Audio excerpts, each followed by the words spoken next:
Good morning, everyone. Thank you for joining me. How are you? Have a good day, everyone, and God bless you. Alright, now we will come to today's news. And it looks like Liz Cheney's having one of those days where she is having a mental breakdown over on Twitter.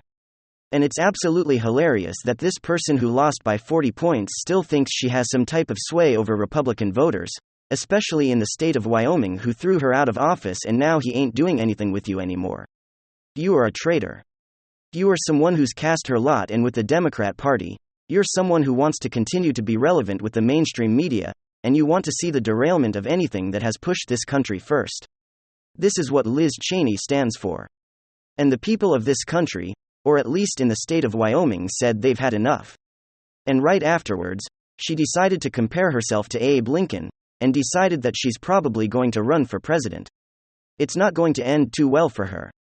Well, anyway, she was having a bit of episode. Maybe she was about to boxes into her box wine, as she was getting on to Twitter to start rambling on about how Trump's a danger to the law enforcement of this country.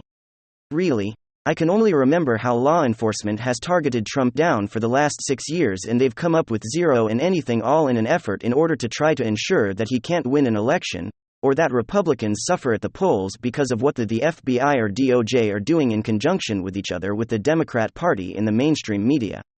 So let's kind of dive into what we have here coming. It says loser Liz Cheney lectures Republicans on confronting President Trump. Right. So she put out this tweet. She says Trump is attacking law enforcement yet again, using language she knows what provoked violence. Only one group of Americans have a chance to dismiss this danger as Republicans. If my fellow Republicans failed to step up, just stuffed us, they will share the blame for all that follows. She wasn't been asleep during the 2020 summer. Love, right? It's right, because we saw constant attacks of law enforcement by the Democrat Party, by the state media, and by, of course, their foot soldiers on the ground, BLM Antifa. As they burnt down police stations, attacked police officers, executed police officers, and also killed civilians in the wake of holiday. Remember, the chairs are in the chop zone. Remember all of that. You remember the zone out there in Atlanta where they tried to do a same type of chat zone where a little girl died in a crossfire because some woman decided to go down that way. She realized, hey, it's not a good part of town to be in, turn around. And they refused to let her turn around. They shot into the vehicle, killing that 6-year-old little girl.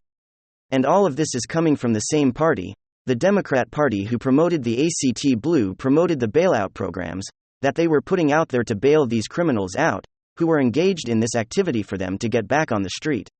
One most notably one done by Kamala Harris, who returned back to his life of crime, shocker, and ended up murdering somebody who is a danger to this country, the Democrat media party, the establishment, all of these individuals who wants to continue to inflict damage on everyday American middle class, the poor Americans of this country, because they know they're elitist, but don't have to deal with it because of their private security, their fences, and everything else they put up around themselves, so they don't have to participate in the same type of things as they stoke racial violence, along with class violence and any other thing they can continue to do.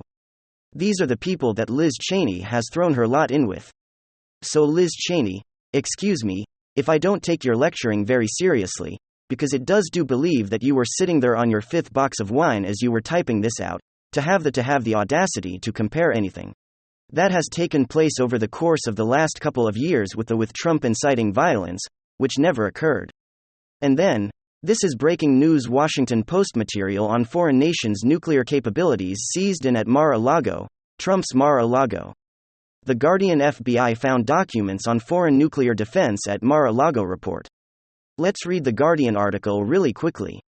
My goodness, recovered records include materials even senior Biden officials were not authorized to view, Washington Post reports. That's because senior Biden officials weren't the 45th president. My goodness. The Federal Bureau of Investigation, according to The Guardian, recovered a document describing a foreign government's nuclear capabilities during its search of Mar-a-Lago.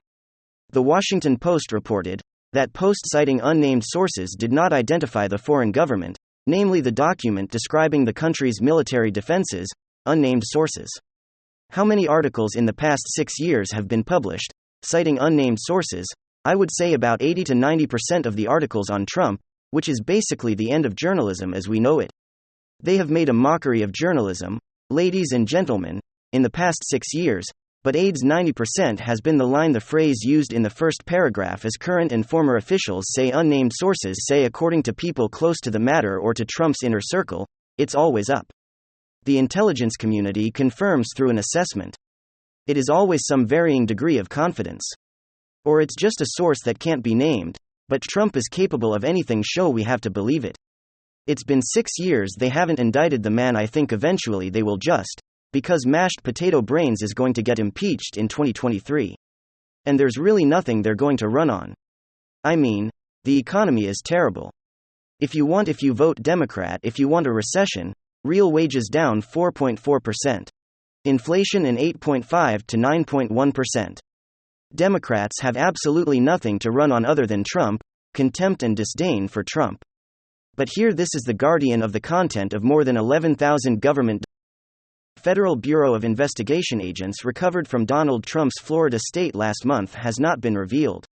But previous reporting from the Post indicated classified documents about nuclear armament was among the items federal authorities were looking for.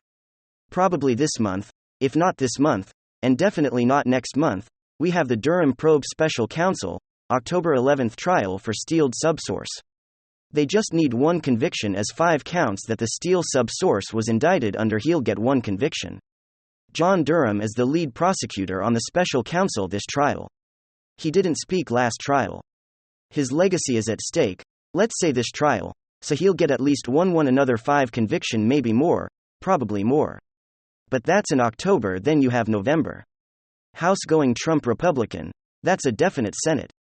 I think the Senate will go Trump Republican, but you know what? You need the House impeaches. So the next couple of months are going to be very important.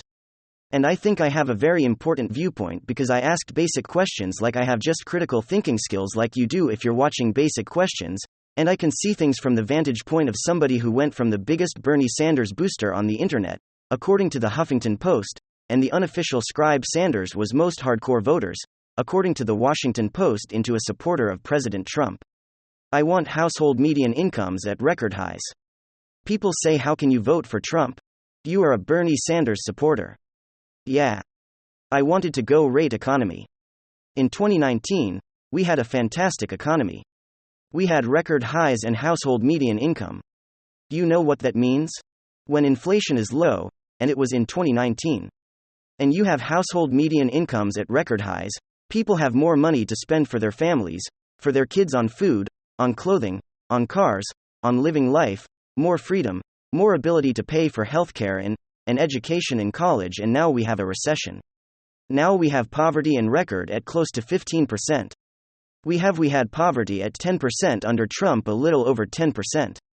A record low.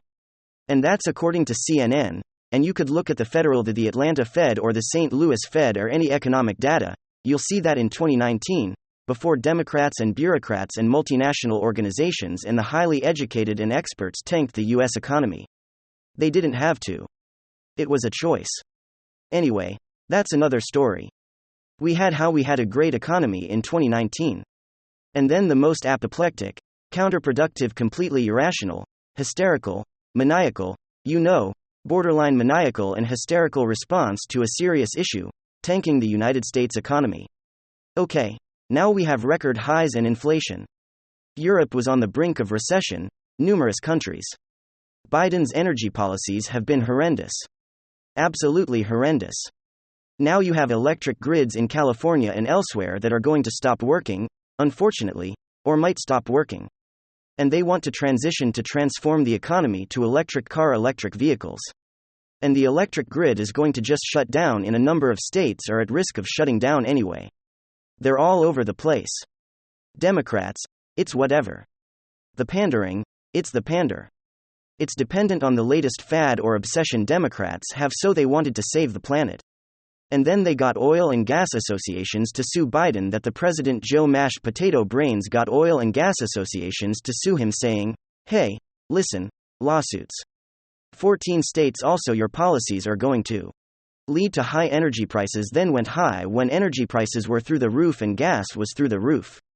He flooded the country full of what was it, liberal Democrats, wonderful, morally superior, Highly educated, wonderful, highly educated people. What was it? That's right. Strategic Petroleum Reserves. Say it slowly, wonderful, highly educated liberal Democrats, beautiful people, strategic petroleum reserves. He's flooding the country full of strategic petroleum reserves. And that's one of the reasons that oil prices are down. Now he's getting sued by environmental groups for reversing his initial policies preventing oil companies from drilling on federal lands, and also the strategic oil reserves being pumped into the economy. What does that have to do with Trump? Really, sharing secrets and nuclear armament of another country could be an adversary, it's like, could be North Korea. But everything you have to understand. Why ask a simple question? Why has he been indicted? Do they not have? You could have indicted Hillary, and I want to Hillary Clinton and Donald Trump 2024. Nobody will be happier on this planet. If Hillary Clinton is nominee or when she is in 2024. But she committed crimes, even like you don't have to be a rocket scientist to understand your basic common sense. She committed. You're gonna have private servers outside the US government. Are you completely nuts?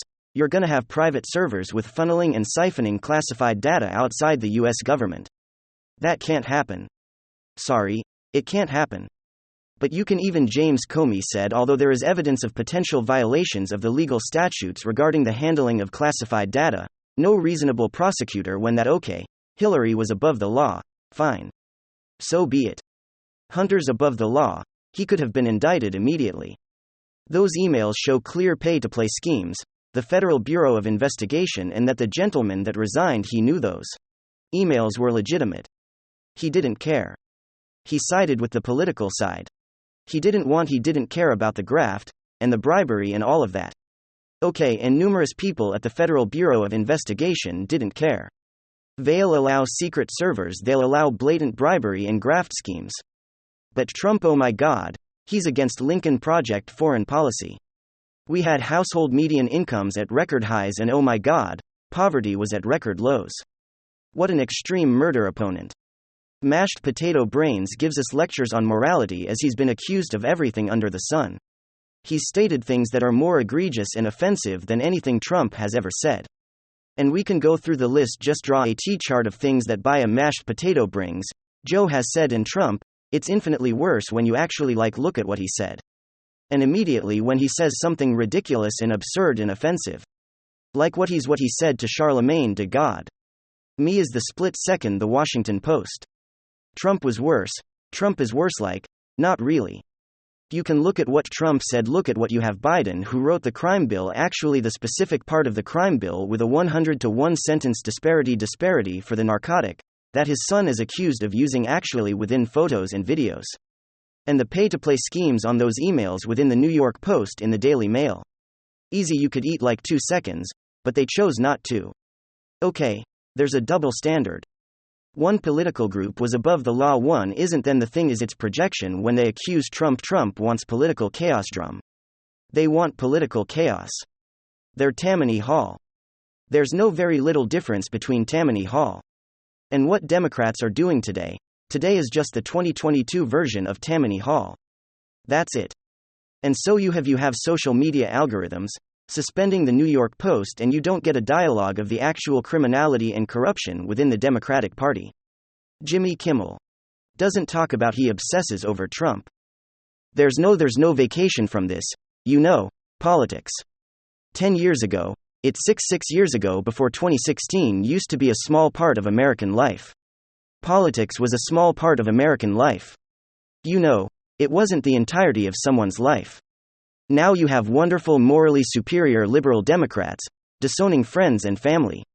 These people have serious character flaws because they are convinced that Trump is the embodiment of evil, and that their political side, the Democratic side, is just pure as the driven snow, and the opposite is true. Trump is perhaps flawed in numerous ways. Most of us, we all, I am with everyone, is in certain ways. Nobody's perfect. He's infinitely better than Joe. He's infinitely better Trump, as he has never engaged in objectively a graft and bribery. Even you had the morally superior, wonderful atheists, liberal Democrats, all kickbacks, no big deal. Trump University is worse. What? This is the brilliant atheist that's revered by Sony Whites. How can you say hi? Are you serious? Or you must be joking. Bribery. Graft is not as important as Trump University. You have like ones, and that one's a national security issue. One was a civil case. And it had nothing to do with national security top secret servers. You don't have to be. Here's the thing. What Democrats and media do is they say, well, experts say. What do experts say about how Clinton and I want to Hillary Clinton Donald Trump 2024? Have you ever found an expert? That is, explain how classified data made its way onto servers outside of President Obama's administration? How was that possible? How on earth did Clinton have classified data on secret servers? It's impossible to even transfer that. There's no digital way or cybersecurity way to transfer classified data outside of the US government, and maybe Peter Strzok knows. Maybe Lisa Page or Peter Strzok or Kevin Klein-Smith or all these wonderful patriots. Maybe James Comey, maybe he knows, maybe Clapper knows, maybe Brennan. How do you transfer top secret as special access program intelligence and classified data outside secure government networks within President Obama's administration onto servers owned by Madam Secretary? The Secretary of State outside of the United States government hasn't, without the firewall and all the security apparatus protecting government data, completely different network. Don't go try to email the DoD, it ain't gonna work. Go try to email the Pentagon, you're not gonna get a response, much less classified data. But oh my god, 15 boxes, he had something on nuclear cable. Yeah, he's the former president. Okay. They could get them on owning. They can indict Trump on just owning the data or not giving back the data fast enough. But then Trump can say the Presidential Records Act doesn't even have an enforcement mechanism. And then they say, well, you shouldn't have owned it. And the legal statutes don't talk about former presidents. And you know, that's different. He's just a citizen. Well, the precedent was set by Comey when no reasonable prosecutor would indict Secretary Clinton. Let me know what you guys think in the comment section. Of course, leave a like if you enjoyed the video, and of course possibly subscribe if you're up for it. I'm gonna get back to work. I want to thank you guys for watching, and I'll see you on the